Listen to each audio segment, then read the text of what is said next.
প্রথমে আমি পাস্তাগুলো এইভাবে সেদ্ধ করে নেব। এইদিকে লাগছে আমার আলু, বাঁধাকপি, গাজর, আরও কিছু সবজি চাইলে দিতে পারো বন্ধুরা। এখানে চিকেনটাকে টুকরো করে নিয়েছি। এদিকে একটা কড়াই বসিয়ে দিয়েছি, এর মধ্যে সামান্য পরিমাণ তেল দিয়ে সবজিগুলো ভেজে নেব সামান্য একটু নুন দিয়ে। প্রায় ভাজা ভাজা হয়ে গেছে, এগুলোকে আমি একটি পাত্রে তুলে রাখবো। এরপর ওই কড়াইতে আরও কিছুটা পরিমাণ তেল দিয়ে একটি ডিম আমি ভেজে নেব। এই দিকে চিকেনটা আমি ম্যারিনেট করে নেব। আদা রসুনের পেস্ট, হলুদ গুঁড়ো, লাল লঙ্কার গুঁড়ো আর ধনে গুঁড়ো।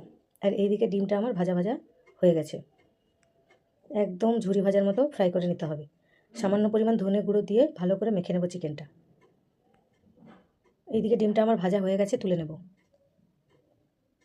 কড়াইতে আরও কিছুটা পরিমাণ তেল দিয়ে লঙ্কা কুচি আর পেঁয়াজ কুচি একে একে দিয়ে সামান্য পরিমাণ নুন দিয়ে ভেজে নেব। এরপর ওই ম্যারিনেট করা চিকেনটা দিয়ে ভালো করে ভেজে নিতে হবে।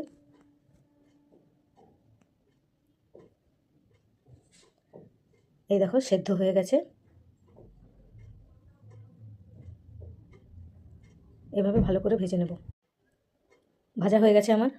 টমেটো সস আর সয়া সস দিয়ে আবারও ভালো করে কষিয়ে নেব। একটু বেশি পরিমাণ টমেটো সস লাগবে। এরপর ভালো করে কষিয়ে নেব।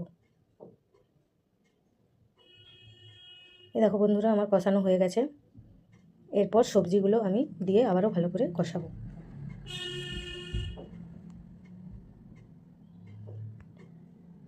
সেদ্ধ করে রাখা পাস্তাগুলো দিয়ে ভালো করে মিশিয়ে নেব।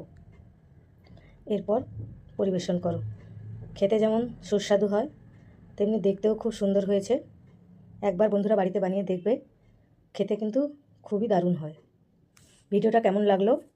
এতক্ষণ আমার ভিডিওটা দেখার জন্য অসংখ্য ধন্যবাদ। লাইক, শেয়ার, কমেন্ট করতে ভুলবে না। দেখা হচ্ছে পরের ভিডিওতে। টাটা।